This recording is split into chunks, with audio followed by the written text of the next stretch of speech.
ছবিটা এত পরিমাণে ইন্টারেস্ট হয়েছে, ঠিক আছে, ছবিটা মানে দেখলেও মন ভরে না। মূলত সিনেমাটা কি ভালো লাগছে আপনার? ছবিটার প্রত্যেকটা কাহিনী ভালো লাগছে, প্রত্যেকটা স্টেপ, ঠিক আছে, মানে একটা সেকেন্ড মানে মানে যে ফিল হবে, ঠিক আছে, মানে অবশ্যই ফিল হবে এরকম মনে কিছু নাই। প্রত্যেকটা মুহূর্তে জাস্ট আনন্দের মুহূর্ত, ঠিক আছে। প্রত্যেকটা সিন মানে অনেক সুন্দরভাবে করা হয়েছে এই ছবিটার। অনেকে শাকিব খানের খুব প্রশংসা করছে, তো ওনার অভিনয় আপনার কাছে কেমন লেগেছে?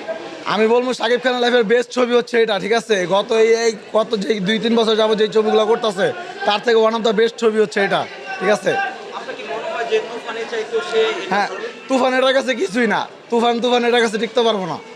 বরবাদের কাছে? হ্যাঁ, বরবাদের কাছে তুফান টিকতে পারবো না। তুফান যদি কামায় 60 কোটি, এরকম হবে 100 কোটি প্লাস। অনেকে তো বলছে যে সিনেমাটা এনিমেল কেজি বা এই ধরনের, আপনার কি মনে হচ্ছে? হইতে পারে সম্ভবত, কারণ সব সিন তো মনে করেন নিজে তো পরিচালক, তো নিজের সব কিছু তো নিজের মেধাতে করতে পারবো না। কিছু কিছু স্ক্রিপ্ট তো নিবে, এটা তো অবশ্যই, ঠিক আছে। কারণ সব কিছু মিলে ছবিটা অনেক পারফেক্ট সুন্দরবতী করতে পারছে। পরিচালক একটা প্রথম চলচ্চিত্র হ্যাঁ। শাকিব খানকে নিয়ে করেছে, তো আপনার কি সেই জায়গাটা মনে হয় যে অনেক ভালো করেছে? হ্যাঁ, উনি প্রথমে অনেক ভালো করছে, অনেকটা বেটার করছে। দোয়া করি উনি জানি সামনে আরো ভালো বেটার কোন ছবি করতে পারে শাকিব খানকে নিয়ে, ঠিক আছে। সিনেমার গানগুলো কি এরকম লেগেছে? গানগুলো অসাধারণ, ছবিতে গানগুলো আরো বেশি সুন্দর। একটা গান আপনার কাছে শুনতে চাই। ভাই গান গান আমি বলতে পারবো না ভাই, গান মুখস্থ করি না। ডায়লগ দেন তাহলে, জমিয়ে ডায়লগ দেন শাকিব খানের গান প্লিজ। কি বলবো ভাই, এই জিল্লু মাল দে, এই জিল্লু গেট বন্ধ কর, আর কি বলবো ভাই, আর